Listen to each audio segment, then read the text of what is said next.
আজি শিলহাকুত পুনৰ বহুদিনৰ মূৰত উচ্ছেদ অভিযান আৰম্ভ কৰিছে আৰু শিলহাকুৰ উচ্ছেদ অভিযানত নেতৃত্ব লোৱা নতুনকৈ দায়িত্ব পোৱা নগৰ উন্নয়ন মন্ত্ৰী কেবিনেট মন্ত্ৰী জয়ন্ত মল্ল বৰুৱা ডাঙৰীয়াৰ আটাইখিনি বক্তব্য আমি শুনিলোঁ।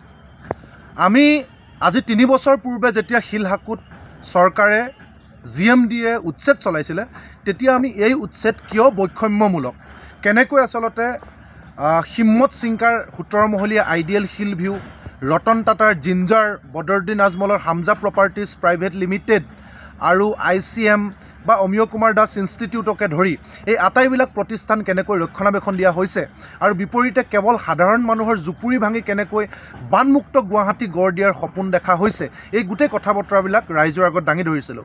আৰু আমাৰ এই অভিযোগৰ ভিত্তিত আমি দেখিলোঁ যে আজি পুনৰ কেৱল অমিয় কুমাৰ দাস ইনষ্টিটিউটৰ এখন ৱালত কিছু বোল্ডেজাৰ লগাই আজি চমক সৃষ্টি কৰা হৈছে। আমাৰ জয়ন্ত মল্ল বৰুৱা ডাঙৰীয়ালৈ প্ৰশ্ন, যিগৰাকী মন্ত্ৰী আজি সন্মুখৰ পৰা নেতৃত্ব দিছে উচ্ছেদ অভিযানৰ, আমি আপোনাক পোনপটীয়াকৈ প্ৰশ্ন সুধিব বিচাৰিছোঁ যে গুৱাহাটীৰ বুকুতে থকা হিম্মত সিংকাৰ 17 মহলীয়া আইডিয়েল হিল ভিউ ভঙাটো দূৰৰে কথা, নামটো উচ্চাৰণ কৰিবৰ কাৰণে আপোনাৰ সাহস নহ'ল কিয়?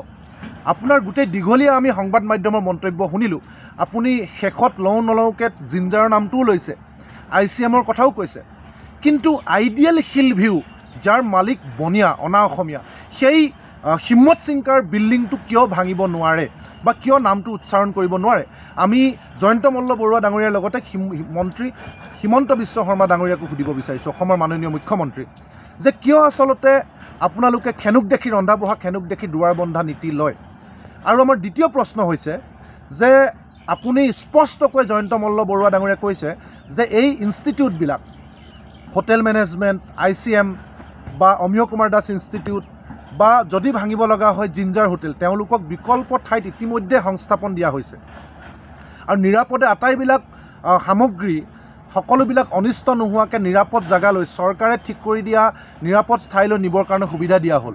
কিন্তু তাৰ বিপৰীতে 2008 চনৰ the Guwahati water bodies preservation and conservation actor পূৰ্বৰে পৰা শিলহাকুত বহি থকা মানুহক আজিলৈকে কিয় ক'তো অকণমান মাটি প্ৰদান কৰা নহ'ল?